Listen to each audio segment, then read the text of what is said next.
Reproduction in organisms. Chapter Reproduction in Organism. Plus 2, Chapter 1.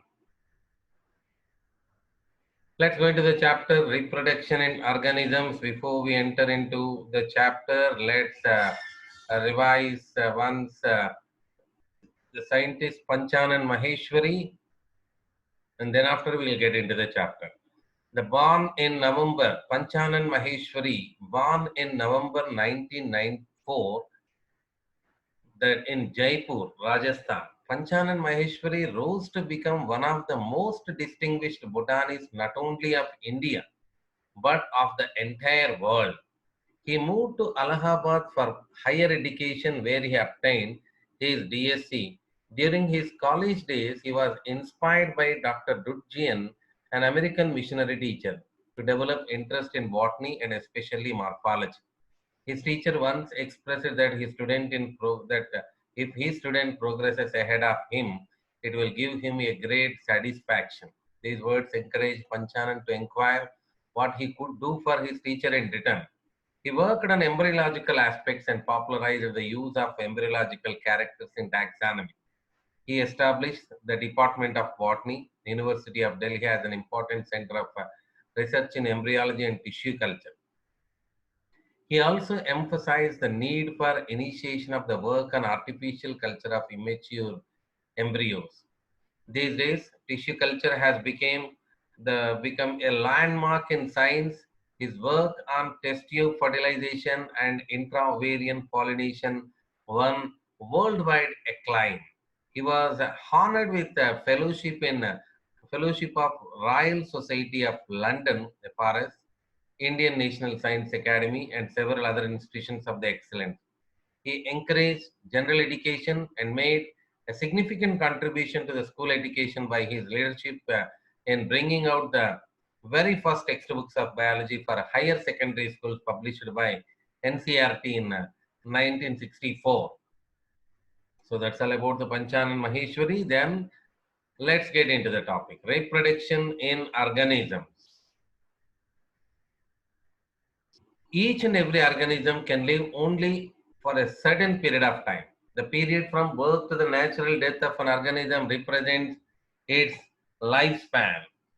The lifespans of few organisms are given here in the below figure 1.1. We look forward that several other organisms are drawn for which you should find out their lifespan and write in the spaces provided. Yes, we'll write.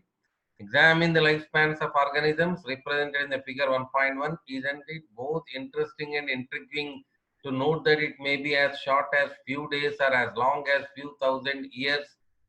Between the two extremes of the lifespans of the most other living organisms, you may note that lifespans of organisms are not necessarily correlated with their sizes.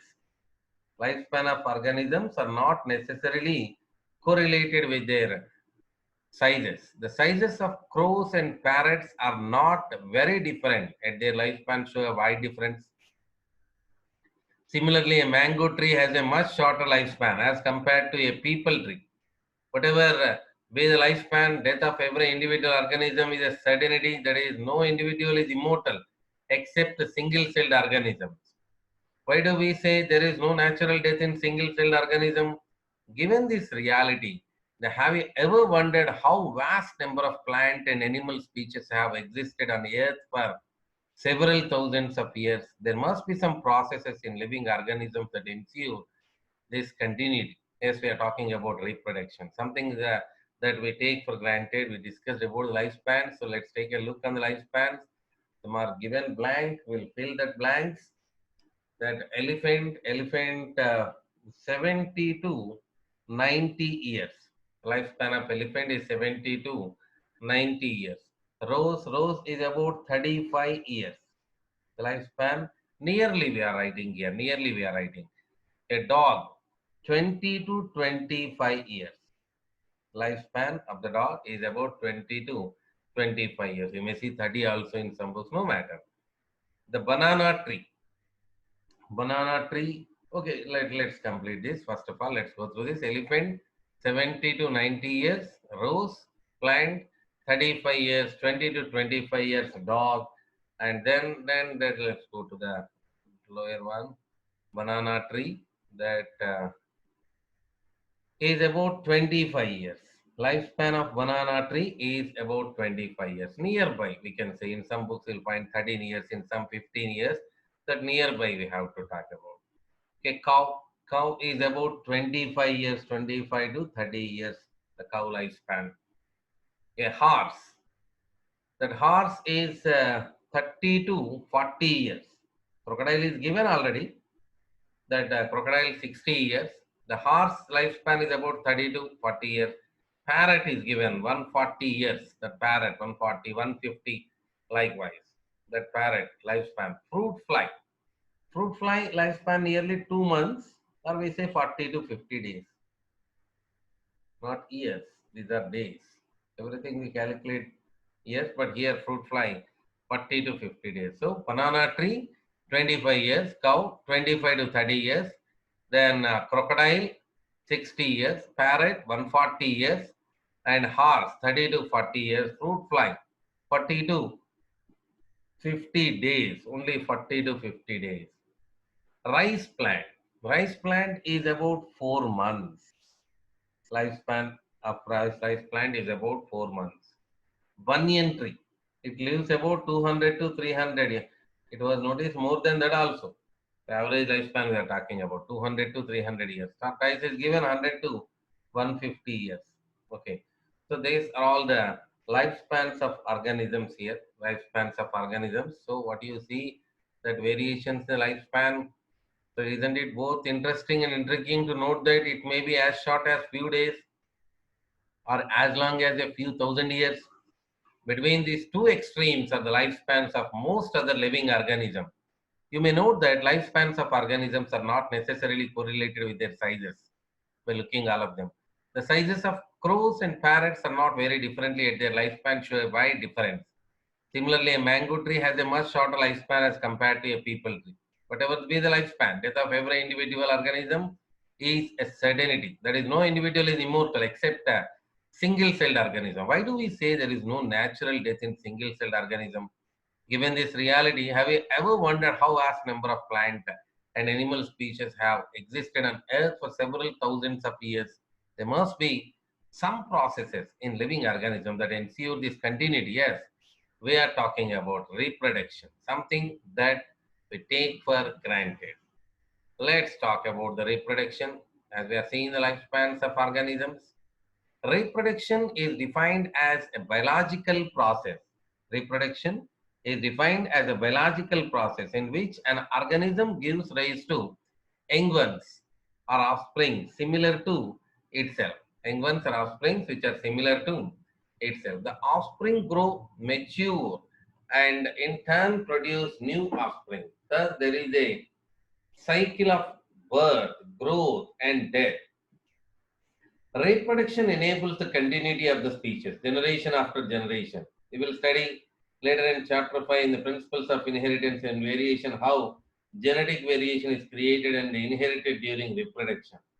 There is a large diversity in the biological world, and each organism has evolved its own mechanism to multiply and reproduce the offspring. The organism's habitat, its internal physiology, and several other factors are collectively responsible for how it reproduces. Based on whether there is a participation of an organism or two in the process of reproduction, it is of two types.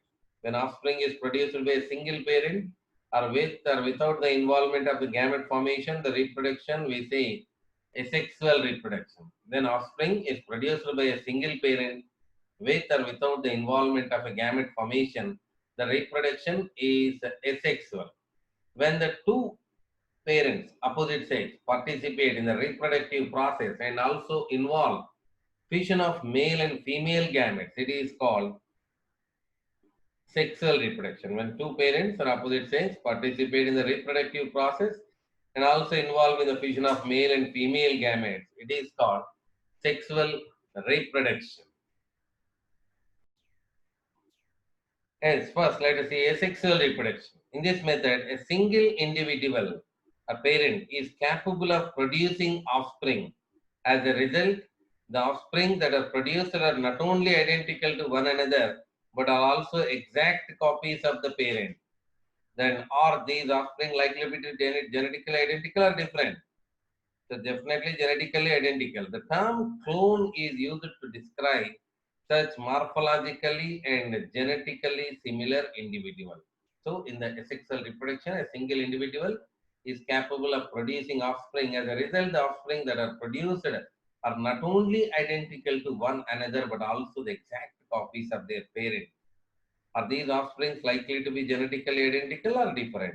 The term clone is used to describe such morphologically and genetically similar individuals.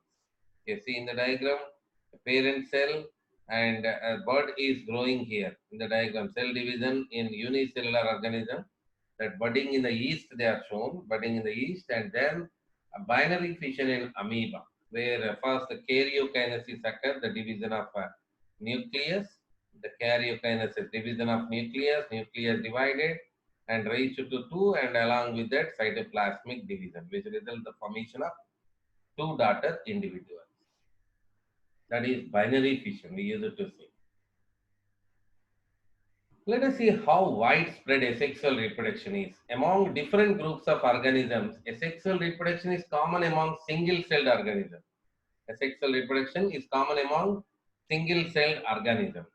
And in plants and animals with relatively simple organization, in that we'll find that asexual reproduction. In protists and monerans, the organism or the parent cell. In protists and monerans, the organism or the parent cell divides into two to give rise the new individuals.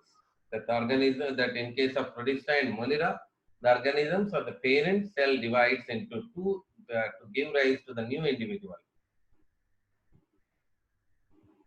Thus, in these organisms, cell division is itself a mode of reproduction.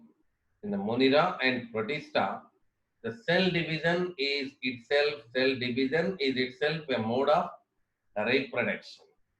Many in which Monera and Protista, that to be remembered over, because they are single-celled organisms, they grow, they divide, and they form the daughter individuals.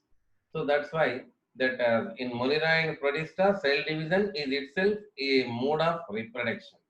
Many single-celled organisms reproduce by binary fission, where a cell divides into two halves and each rapidly grows into an adult, like amoeba and paramecia. In yeast, the division is unequal. In case of yeast, the division is unequal, and small birds are produced that remain attached initially to the parent cell, which eventually get separated and mature into two new yeast organisms. Then members of the kingdom fungi and simple plants such as algae, members of the kingdom fungi and simple plants such as algae reproduce through special asexual reproductive structures. The most common of these structures are zoospores, that is usually are microscopic motile structures. The microscopic motile structure zoospores. And other common sexual reproductive structures are conidia in Penicillium, birds in Hydra, gemmules in the sponge. Okay, so zoospores, the most common the gamete that usually are microscopic and motile structure. Then in case of kingdom fungi and in simple plants such as algae, reproduce through a special asexual reproductive structures like the most common of these structures are zoospores that usually are microscopic and motile structures. Other common asexual reproductive structures are conidia in Penicillium, birds in case of Hydra and gemmules in the sponge. See the diagrams. Here we get diagram says question that eyes of potato and rhizomes of ginger. You see here the eyes of potato and the rhizome in the ginger. And in case of C, that bulbil of agave, and at the leaf birds of bryophyllum, offset of water hyacinth, Offset. Let's get into the topic. You have learned about the vegetative reproduction in plants in class 11. What do you think? Is vegetative reproduction also a type of asexual reproduction? Why do you say so? Is the term clone applicable to the offspring formed by the vegetative reproduction? While in animals and other simple organisms, the term asexual is used unambiguously. In plants, the term vegetative reproduction is frequently used. In plants, the units of vegetative propagation such as runner, rhizome, sucker, tuber, offset, bulb are all capable of giving rise to new offspring. These structures are called vegetative propagules. These structures are called vegetative propagules. Obviously, since the formation of these structures does not involve the two parents, the process involved is asexual. Okay, so that you must have heard about the scourge of the water bodies or about the terror of Bengal. This is nothing but the aquatic plant, water hyacinth, aquatic plant water hyacinth, which is one of the most invasive weeds found growing wherever there is standing water. It drains oxygen. It drains oxygen from the water, which leads to the death of fishes. You will learn more about it in chapters 13 and 14. You may find it interesting to know that this plant was introduced in India because of its beautiful flowers and the shape of leaves, since it can propagate vegetatively at a phenomenal rate and spread all over water body in a short period of time. It is very difficult to get rid of them. That's the story of water hyacinth, the terror of Bengal. Are you aware how plants like potato, sugarcane, banana, ginger, dahlia are cultivated?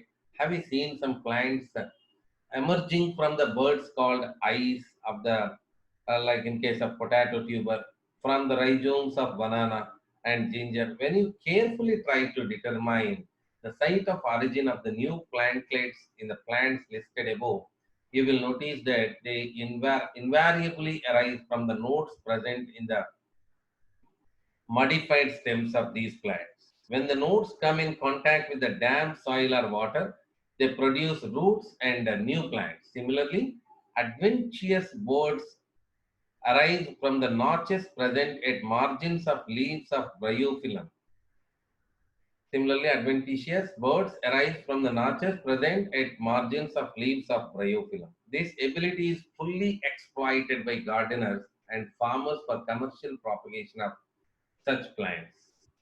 It is interesting to note that asexual reproduction is a common method of reproduction in organisms that have relatively simple organization like algae and fungi, and that they shift to the sexual mode of method of reproduction just before the onset of adverse condition. Find out how sexual reproduction enables these organisms to survive during unfavorable conditions.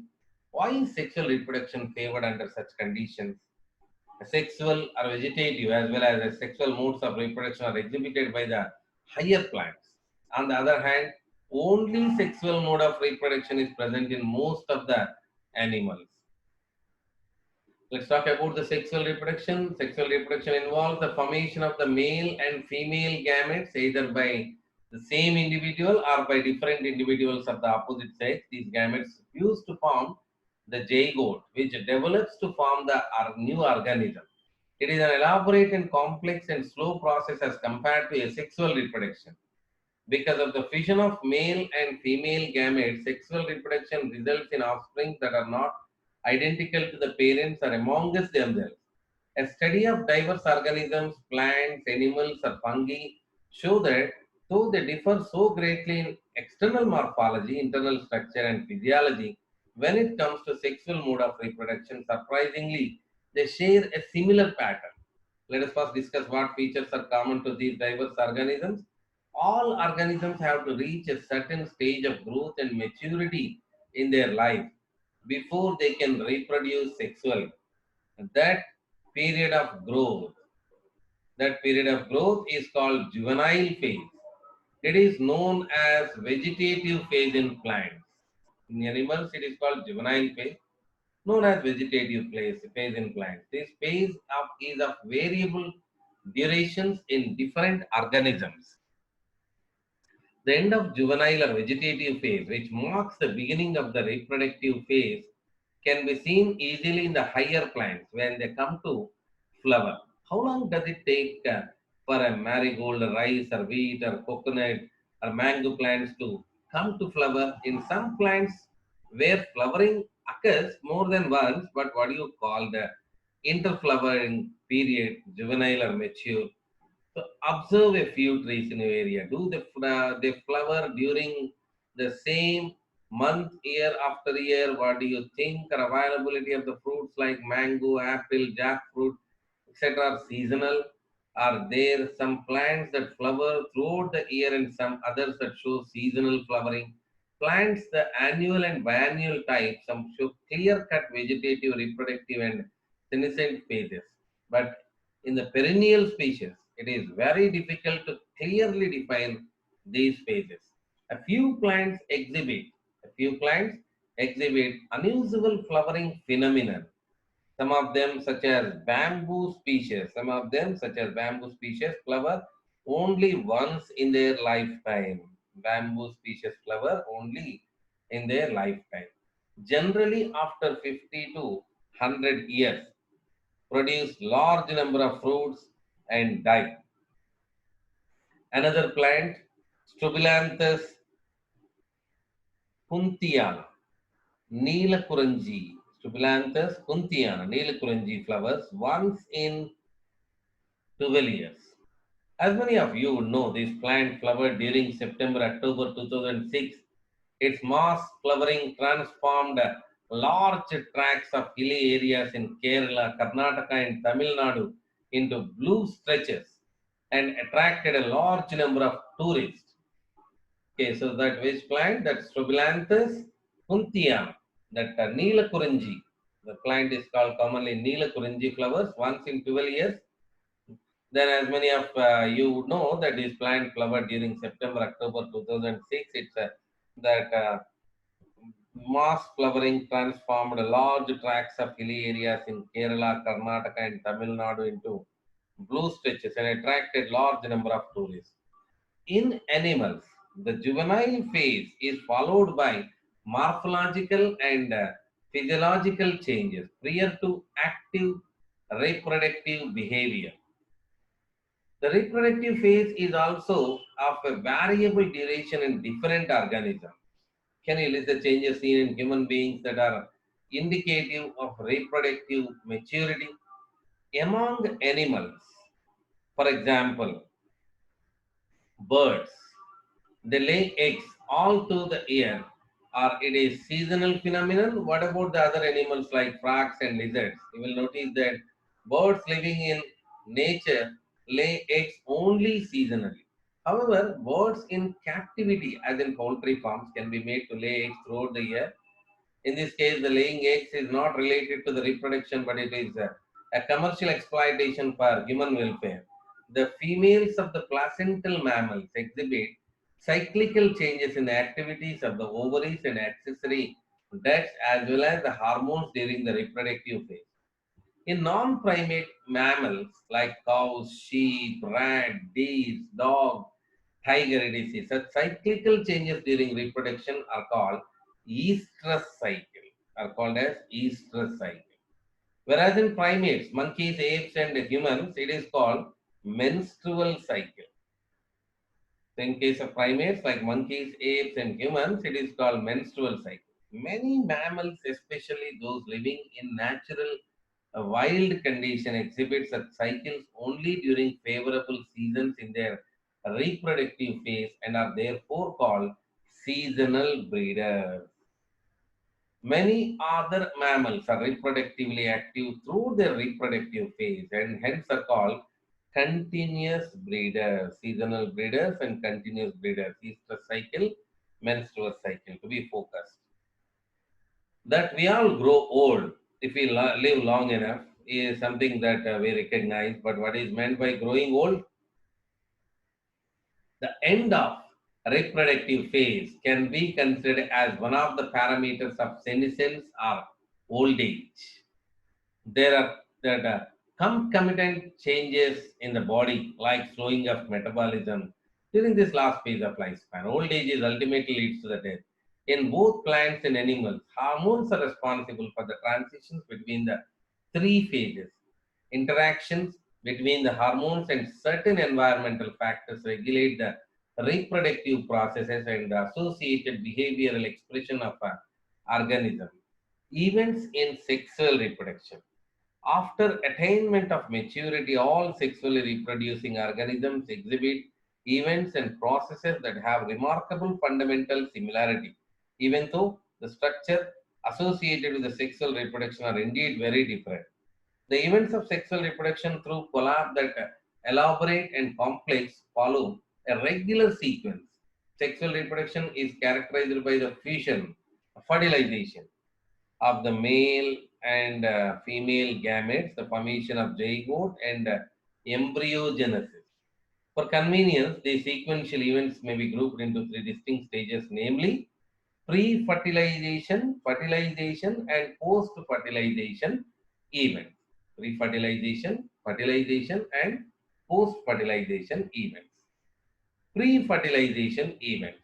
These include all the events of sexual reproduction prior to the fission of gametes.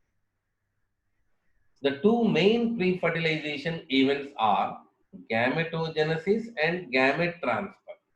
Gametogenesis and gamete transfer. Let's see the gametogenesis. As you already aware, gametogenesis refers to the process of formation of the two types of gametes, male and female. Gametes are haploid cells. Gametes are haploid cells. In some algae, the two gametes are so similar in appearance that it is not possible to categorize them into male and female gametes. In some algae, the two gametes are so similar in appearance that is not possible to categorize them into male and female gametes. There you can see that isogamy, the condition we say that isogametes of Cladophora, an algae you can see here, and the heterogametes of Fucus and algae. There you can see here that heterogametes, one, two, these two are the gametes. Okay, next, the heterogametes of the Homo sapien, this is sperm and this is ovum in case of Homo sapien, human beings, sperm and ovum.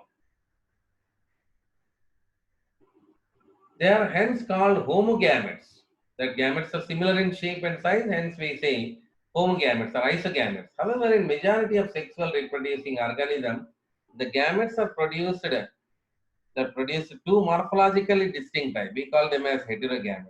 In such organism, the male gamete is antherozoid or sperm, and the female gamete is called egg or ovum. The sexuality in organisms. Sexual reproduction in organisms generally involve the fusion of gametes from two different individuals. But this is not always true. From your recollection of examples studied in class 11, can you identify the cases where self-fertilization is observed? Of course, citing such examples in plants is easy. Plants may have both male-female reproductive structures in the same plant or on different plant. Bisexual in the same plant, if they are in different plant, unisexual. In several fungi and plants, terms such as homothallic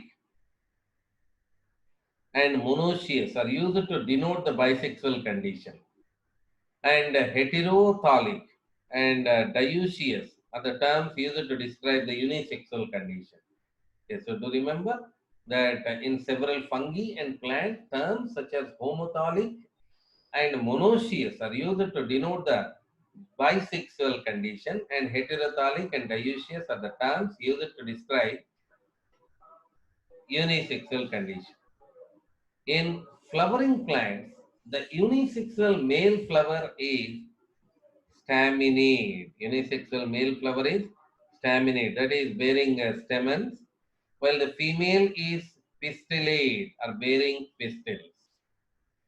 In flowering plant, the unisexual male flower is staminate, that is bearing stamens, while the female is pistillate or bearing pistils. In some flowering plants, both male female flowers may be present on the same individual, monoecious or in separate individual. We call dioecious. Some examples of monoecious plants are cucurbits. Monoecious plant example, cucurbit, coconuts, And of dioecious plant, example for dioecious plants are papaya and date palm. Papaya and date palm are dioecious plants. Cucurbits, coconuts are monoecious plants. Cucurbit and coconut are monoecious plants. Papaya and date palm are dioecious plants. Name the type of gametes that are found in staminate and pistillate flowers. But what about animals? Are individuals of all species either male or female, unisexual? Are there species of which possess both a reproductive organism, bisexual?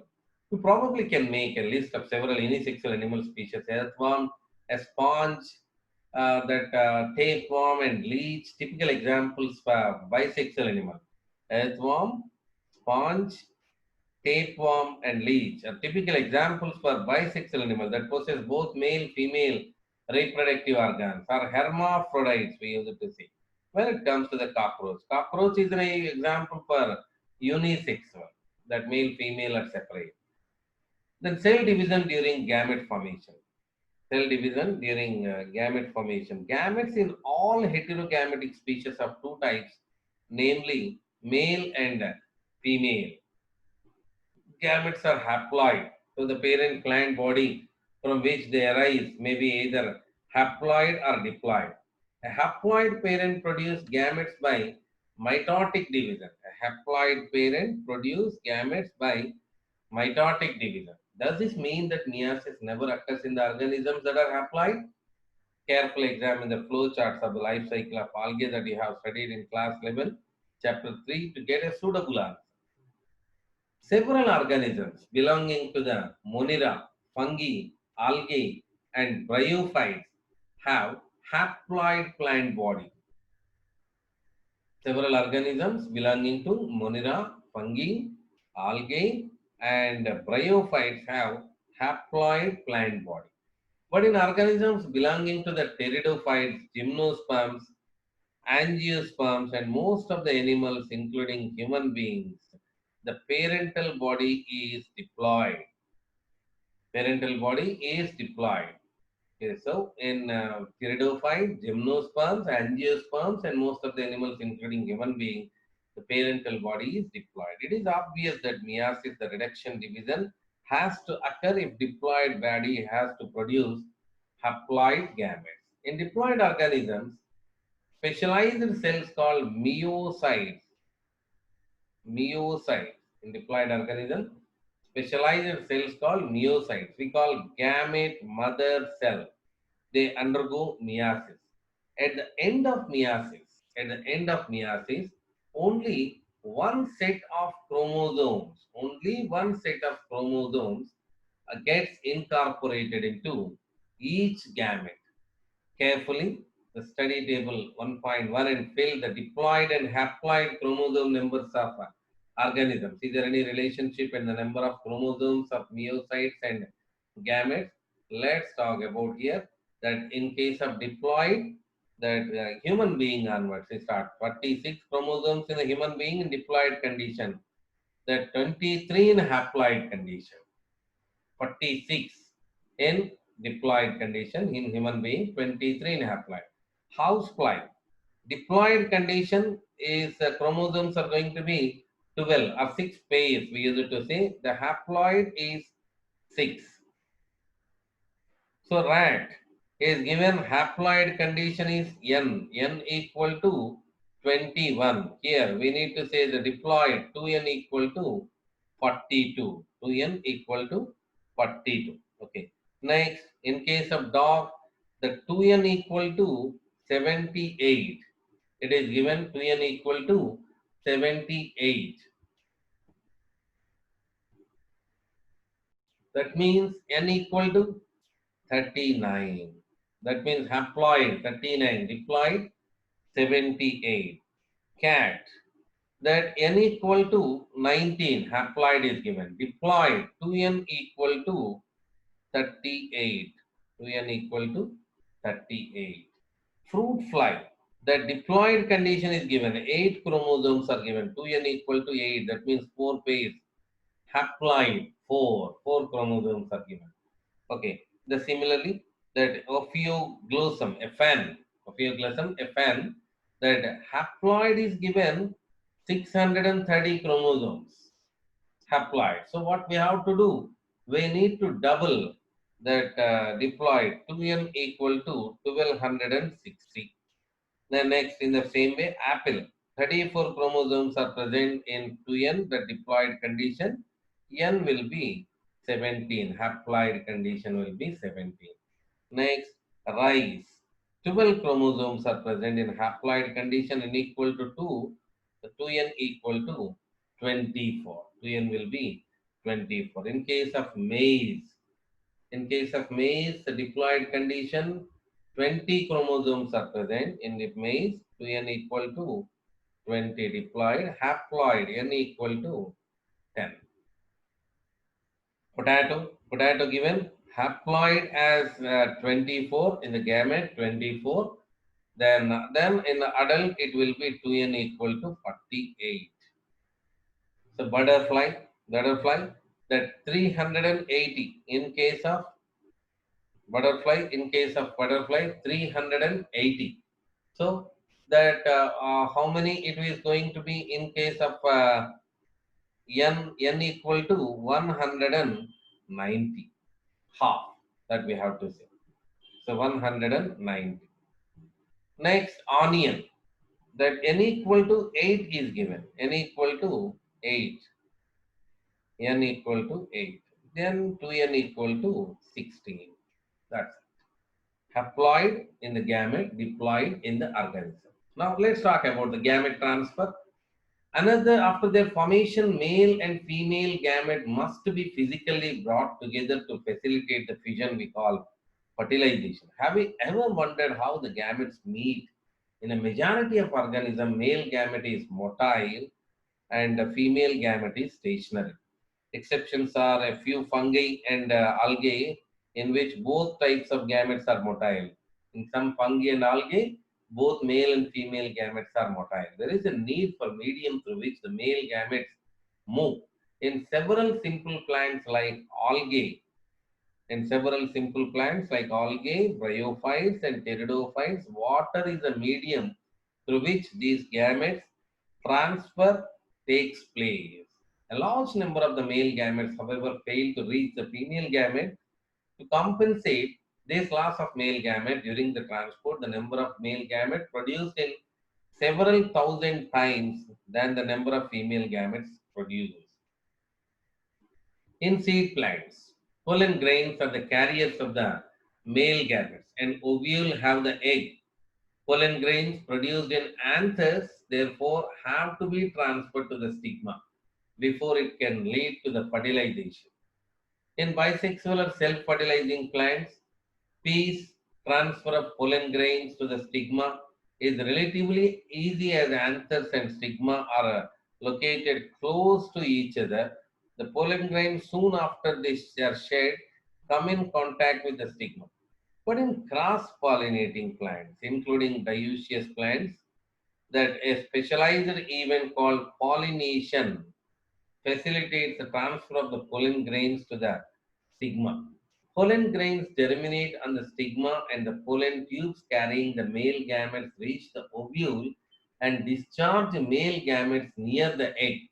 In dioecious animals, since male and female gametes are formed in different individuals, the organism must evolve a special mechanism for gamete transfer. Successful transfer and coming together of the gametes is essential for the most critical event in sexual reproduction, the fertilization.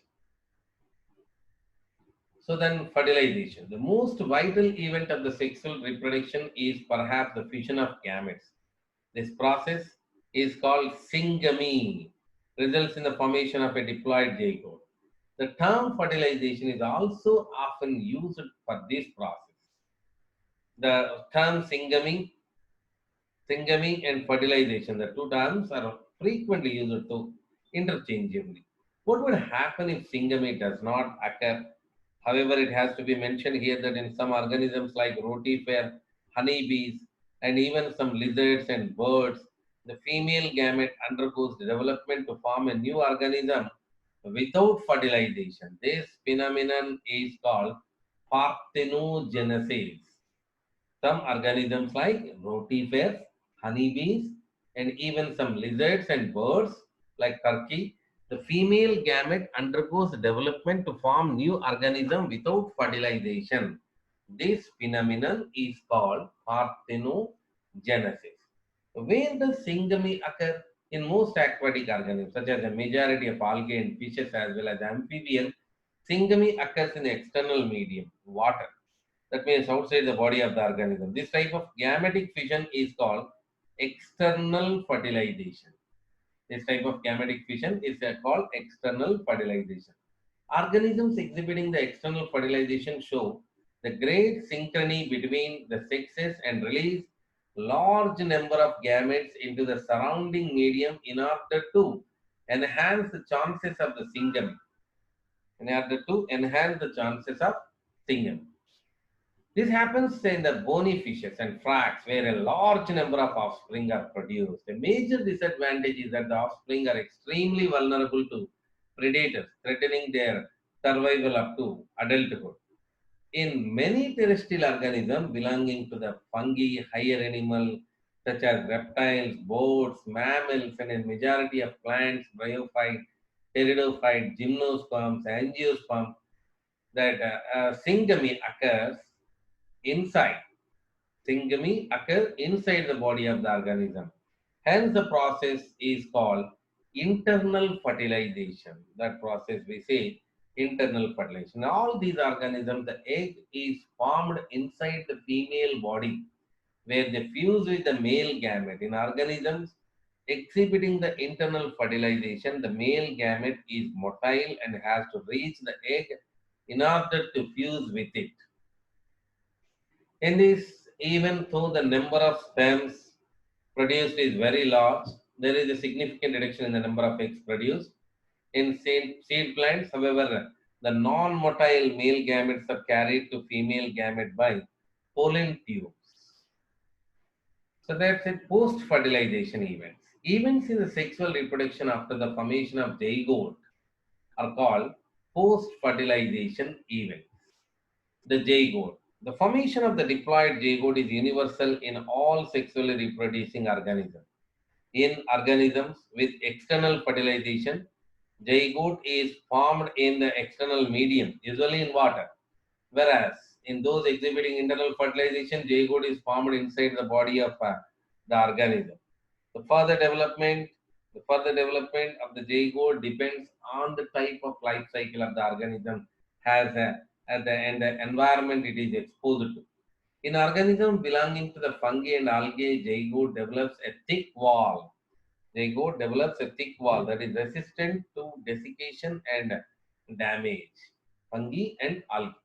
If it undergoes a period of rest before germination, in organism with haplantic life cycle, an organism with a haplantic life cycle, zygote divides by meiosis to form haploid spores that grow into haploid individuals.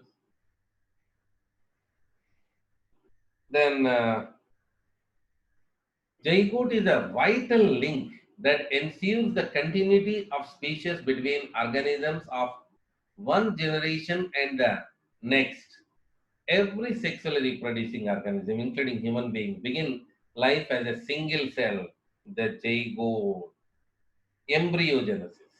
Embryogenesis refers to the process of the development of the embryo from the zygote. Embryogenesis refers to the process of the development of embryo from the zygote. During embryogenesis, zygote undergoes cell division.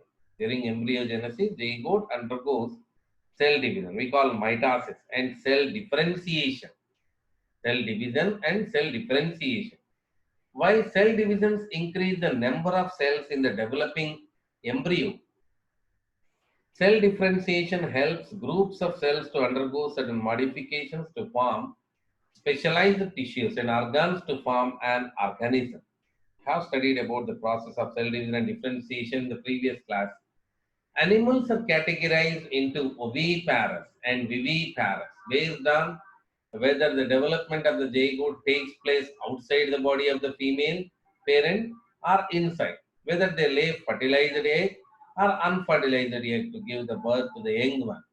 In oviparous animals like reptiles and birds, the fertilized eggs are covered by hard calcareous shells, are laid in a safe place in the environment. After a period of incubation, young ones hatch out. On the other hand, in viviparous animal, majority of mammals, including human being, are viviparous.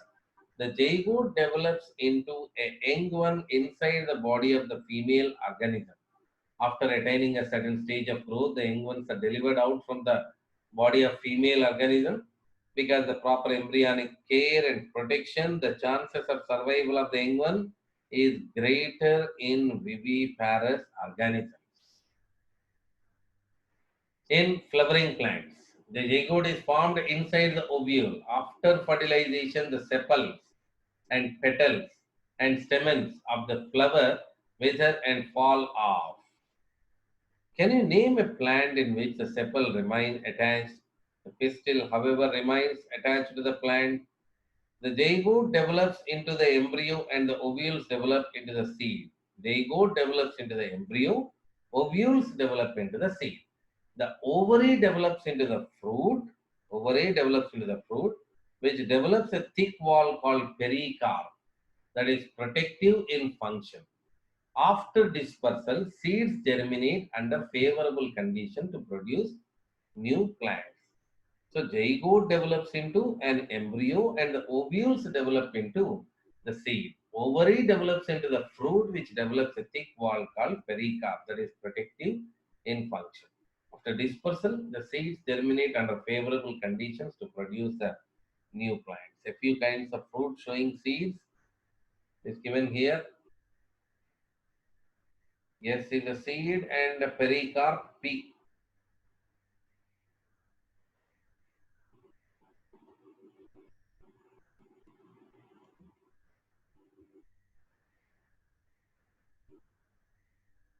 This is the seed and this is pericarp. This is the seed and this is pericarp. Likewise, in some of the plants it was shown.